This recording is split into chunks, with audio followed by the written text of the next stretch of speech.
Normalmente, ¿qué hacemos para poder mejorar la parte de la consolidación? Lo que hacemos es, pues, tenemos el foco de pseudoartrosis, le mejoramos la parte biológica, le ponemos injertos, le colocamos una placa que esté bien sujeta, bien tensa, ¿no? Que comprima lo mejor posible el foco de pseudoartrosis para lograr la consolidación, ¿no? Ahora, algunos ejemplos de una clasificación de pseudoartrosis. Esta es la clasificación de Weber y Sech. En esta clasificación se toma en cuenta la parte vascular. Existen dos tipos: la pseudoartrosis vascularizada y la que es avascular. La vascularizada sí tienen estas imágenes donde los extremos están bastante abultados, están crecidos, han querido consolidar, pero no han logrado, ¿no? Y esto era lo que les decía, que más o menos se ve en radiografía, y sí se ve. El canal endomedular, por ejemplo, ven aquí, ahí se cierra. Y en radiografía a veces se ve como un taponcito óseo. Los bordes del hueso están engrosados, esclerosados. Se mantiene la línea de la fractura, el espacio de la fractura se mantiene, ¿no?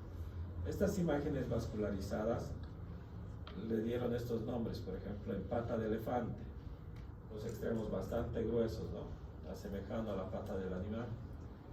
Este de aquí, en casco de caballo, ¿no? Bueno, aquí dice pezuña, ¿no? Es casco de caballo. No hay tanta hipertrofia, pero sí está engrosado. Este de aquí, que tiene un problema vascular principalmente, este se conoce como en punta de lápiz, también atrófica, ¿ya? Y estos de aquí, que tienen tejido óseo necrótico o que no tienen hueso, les falta un pedazo.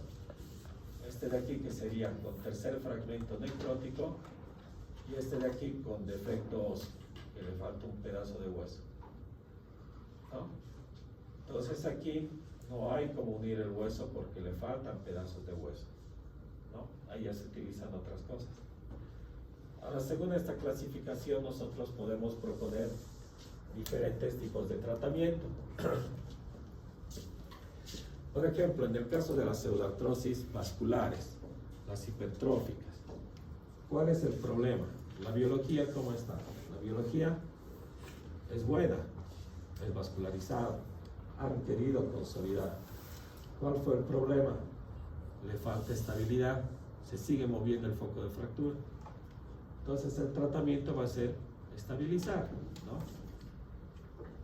Si es que hay alguna deformidad, corregirla, y no requieren injertos óseos, ¿no? Porque es vitable. El injerto óseo solo se requiere cuando no hay buena vitalidad. Luego esta otra que no es viable, la de punta de lápiz o la oligoatrófica.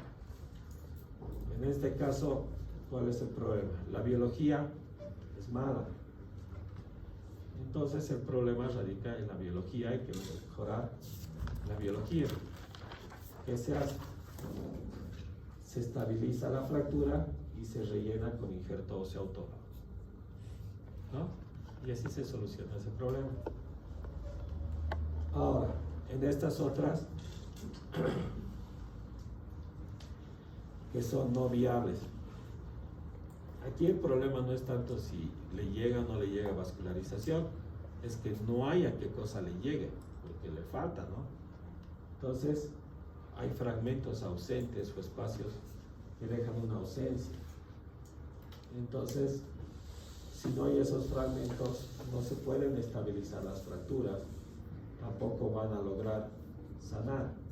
Entonces, el tratamiento requiere hacer de todo un poco: estabilizar la zona de fractura, colocar injertos óseos o hacer técnicas de reconstrucción ósea, rellenar todos esos espacios con hueso, ¿no? Entonces es más complejo este tipo de pseudoartrosis, donde hay defectos óseos o hay fragmentos óseos que se han desvitalizado, porque hay que rellenar esos espacios.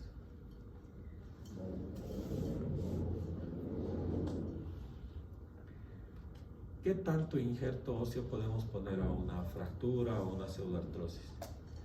Normalmente el límite para colocar injerto óseo son 4 centímetros de defecto. ¿A qué me refiero? Si tenemos un defecto de 7-8 centímetros y nosotros le metemos 7-8 centímetros de injerto óseo, lo más probable es que más de la mitad del injerto se pierda. ¿Por qué? Porque no tiene una irrigación propia como tal. Está pendiente de la irrigación que le dé el tejido circundante, ¿no? Entonces en espacios más pequeños, hasta 4 centímetros, sí podría llegar a sobrevivir los injertos óseos, ¿no? Entonces eso hay que tener presente. No es rellenar todo con injerto y se solucionó. A veces se requieren otras técnicas. Ahora, algunos ejemplos. Esta es una señora de 70 años quien sufrió una fractura de húmero proximal. Su médico le hizo esto. Le colocó 2 tornillos, agarró un tornillo a la cabeza, un tornillo hacia el tallo del húmero y lo amarró ahí con unos alambres para que no se moviera. Pero se movía, pues no es una fijación suficiente. Entonces hizo una osteoartrosis. Para solucionar este problema, este ya iba 1 año después de la fractura y no consolida.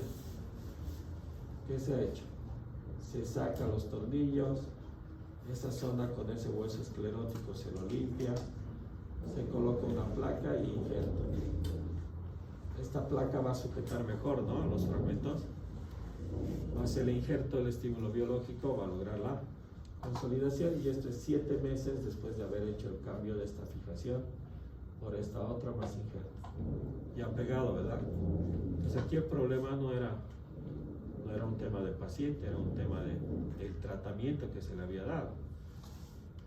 Demasiado insuficiente, ¿no? Aquí ya está la paciente pues recuperando movimiento, ¿no? La mano izquierda fue la afectada, ya está muy cerca de lo que necesita. Para esa edad pues tampoco necesita llevar hasta arriba, ¿no? Pero para sus actividades cotidianas es más que suficiente. Otro paciente masculino, 36 años, fractura Gustilo grado 3B. ¿Qué significa 3B?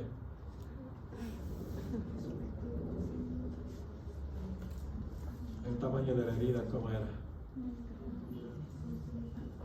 Más de 1/4 de circunferencia. El mecanismo. ¿Se han olvidado? Va a entrar en su segundo parcial eso. Les voy a meter clasificaciones de afuera hacia adentro. Transferencia de energía. Bueno, probablemente alta, ¿no? Grado de contaminación. Severo. Complejidad de la fractura. ¿Cómo se ve la fractura aquí? ¿Simple? ¿Compleja? ¿Cuál de las complejas? ¿Cómo es? ¿Cuál de las complejas es? Multifragmentaria, dice. ¿Qué dice? Yo iría más hacia una conminuta. ¿Por qué? Si bien este fragmento y este son los grandes, estos son chiquitos como para agarrarlos, ¿no? Son bastante pequeños. Ya, ¿qué más? Lesión de partes blandas, no están viendo, ¿no? Ok, entonces, ¿qué se le ha hecho a este paciente? Primero se le colocó un fijador externo, ¿no? Un Agustilo 3B, un fijador externo está indicado para hacer el aseo quirúrgico. Hay que lavar. Una vez que se lava y pasan varios días y no hay infección, recién se hace la fijación definitiva. En este caso se le hizo con un clavo endomedular. Este clavo es un clavo anatómico. ¿A qué se refiere? El canal de la tibia es un canal triangular. Este clavo tiene forma triangular. Entonces se supone que entra fácilmente al canal de la tibia. Pero después de 8 meses no hay consolidación. ¿Eso por qué? Porque este clavo, que es anatómico, resulta ser muy delgado para fijar el fragmento, y el fragmento se anda moviendo y no consolida. Además, ¿cómo estará la parte biológica? ¿Cómo estaba la parte biológica? Estaba severamente comprometida, ¿verdad? Entonces, esto, más una mala fijación, no permite que haya una adecuada consolidación. Entonces, ¿qué se hace? Se cambia el clavo. Se coloca un clavo fresado. ¿Cuál es la diferencia con un clavo anatómico? El anatómico tiene la forma del hueso. El fresado es un clavo redondo, macizo. Entonces, ¿qué se hace con el canal del hueso? Se mete un instrumento que lo vuelve al canal redondo. Va raspando el canal para que sea redondo. Al raspar y sacar hueso de ahí, ese hueso no sirve como injerto en la zona. Entonces se coloca el clavo redondo, más grueso, más grande, que sujeta mejor. Y todo lo que sea raspado se queda ahí como injerto, ¿no? Para estimular la consolidación. Y así se logra que sane la fractura. ¿Se entiende? Más o menos, ¿no? Ahora, cuando hablamos de pseudoartrosis infectada, es aquí donde tenemos que tocar el tema de los fijadores externos, fijación externa. Ya en fracturas expuestas les he mostrado algunas indicaciones de cuándo se utilizan. Cuando hay lesión o compromiso de partes blandas, cuando está muy contaminado, cuando le faltan fragmentos óseos, cuando es un politraumatizado, se utilizan fijadores externos. En una pseudoartrosis infectada se utiliza también fijadores externos. ¿Qué ventajas tiene? Cuando hay problemas en los tejidos blandos, pues ayuda la fijación externa para reparar los problemas de tejidos blandos. No lesiona el foco de fractura, permite la corrección de deformidades complejas. Esto depende del tipo de fijador. Los que permiten esa corrección de deformidades complejas son los fijadores circulares, principalmente, y ayudan a hacer una técnica que se llama la distracción del callo. Les voy a explicar en qué consiste, porque hay muchas chicas que les interesa esta técnica. Desventajas. ¿Cuáles son las desventajas de una fijación externa en una pseudoartrosis? Si no hay infección, o sea, si las pseudoartrosis son asépticas, pues no nos sirve de nada utilizar fijadores externos. Mejor es hacer la fijación interna y ya. Puede existir infección en el trayecto de los shunts. ¿Qué son los shunts? Son esos clavos que pasan por la piel y llegan hasta el hueso. Eso se llama clavo shunt. Entonces, por esa vía se puede infectar hacia el hueso, ¿no? Nos puede producir infección. Y requiere mucho tiempo de utilización. Normalmente son meses de utilización. Y es incómodo para el paciente, ¿no? El paciente no puede utilizar su ropa habitual porque tiene los fijadores. Además de que todo el mundo le anda mirando cuando anda con sus fierros así por afuera, ¿no es cierto? Entonces, socialmente es bastante incómodo. Eso. Ahorita les voy a mostrar una técnica con fijador externo. Los sustitutos óseos ya les había mencionado. Tienen solo una característica: o son osteoconductores o son osteoinductores. La hidroxapatita, el fosfato tricálcico son osteoconductores. Los factores de crecimiento, proteínas morfogenéticas, osteoinductores, ¿no? Contribuyen al relleno de las cavidades, ¿no? Esto es muy importante. Para poder utilizar estos sustitutos óseos se requiere un medio ambiente vivo. Si la zona donde lo aplicamos no tiene una buena vascularización, no sirve de nada, ¿ya? Entonces hay que ver que la zona donde apliquemos ya haya recuperado el tema de la vascularización. Ahora, ¿en qué era esa técnica de distracción del callo que les decía? Que les va a interesar. Es más o menos esto.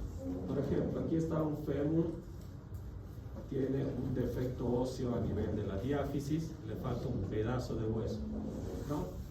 Ahorita está con un fijador externo común, no es nada especial. Entonces se va a hacer una técnica que se llama osteogénesis por distracción ¿no? O distracción del callo. También se le conoce con el nombre de transporte óseo. ¿Cómo se hace esto? Para esto se utiliza un fijador externo especial. El fijador externo lo que tiene es que se transforma como una riel, como para el tren, ¿no es cierto? Se conecta un extremo y otro extremo del hueso. Y sobre los fierros que están afuera hay un segmento que es móvil del fijador. Ese segmento móvil del fijador se lo coloca aquí. Aquí arriba se coloca, como ven aquí, se coloca la parte fija. Aquí abajo la otra parte fija. Y en el segmento intermedio se coloca esa parte móvil. Entonces lo que nosotros hacemos es cortar el hueso aquí. Cortamos el hueso. Y a medida que pasan los días, exactamente 1 milímetro por día, se va moviendo ese fragmento móvil hacia distal, ¿no? Y con ello va arrastrando el hueso hasta juntarse en el extremo distal con el otro fragmento. Pero a medida que avanza, va creando hueso por detrás, ¿no? Va dejando hueso por detrás. Entonces, en este caso no necesitamos injertos óseos ni nada de eso, sino que del mismo fragmento óseo que lo vamos deslizando, se crea nuevo hueso. Este llega al extremo distal y algunas veces necesita una cirugía adicional para fijar ese segmento distal. Algunas veces no necesita nada, ¿no?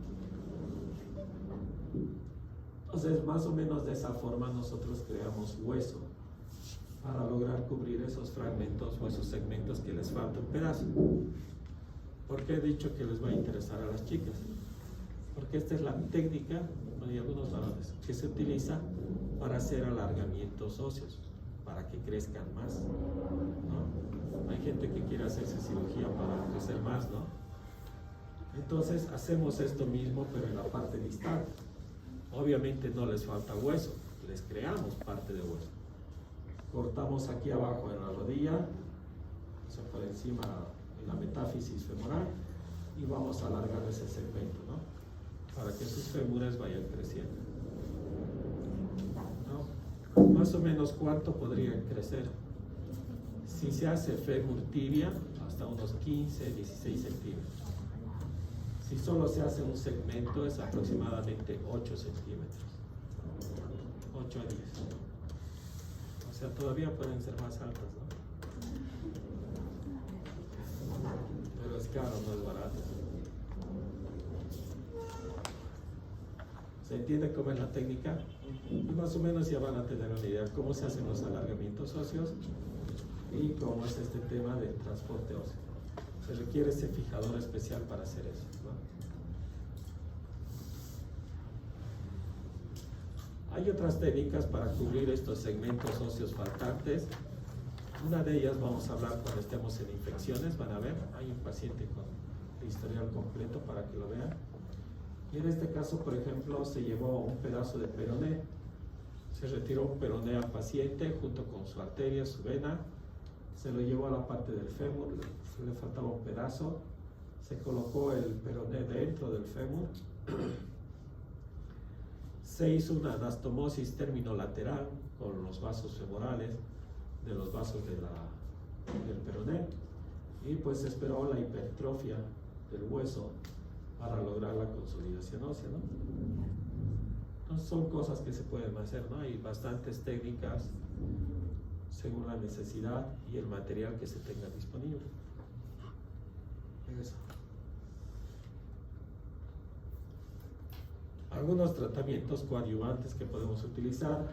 Está, por ejemplo, la magnetoterapia, que hoy en día se está utilizando mucho, que se ha visto que promueve la cicatrización de las heridas y ayuda a la consolidación del hueso. El ultrasonido, las zonas de choque, que también son factores que nos pueden ayudar a mejorar el tema de la consolidación, a estimular la consolidación, ¿no? En el tema de las infectadas, pues parecería simple eliminar la infección, pero no es tan sencillo. Hay que hacer un debridamiento de todo el tejido infectado y desvitalizado. y a veces se retiran segmentos grandes de hueso, segmentos grandes de músculo, se retira piel que tiene fístulas y demás. Hay que estabilizar esa fractura, hay que reconstruir todo lo que hemos sacado, ¿no? O al menos los elementos importantes. Hay que reconstruir el hueso, ya sea con injertos, con transporte, con otras técnicas, y pues obviamente hay que tener una antibiótico-terapia específica para manejar la infección. Entonces, en pasos parece algo sencillo, pero en realidad es algo muy complejo de hacer. ¿Ok? ¿Cómo se previene la pseudoartrosis? Pues evitando hacer cosas, ¿no?, que afecten tanto la vitalidad como la estabilidad de la fractura. Por ejemplo, evitar hacer ya heridas tan grandes cuando se pueden hacer abordajes más pequeños y se puede lograr una buena fijación, ¿no? Si se hace una herida grande, tratar de reducir lo mejor posible para restituir la irrigación endóstica y fijar adecuadamente para que esa fijación permita la movilización del paciente y evite la pseudoartrosis, ¿no? Entonces hay varias cosas que se pueden hacer. Hasta ahí nos vamos a quedar ya.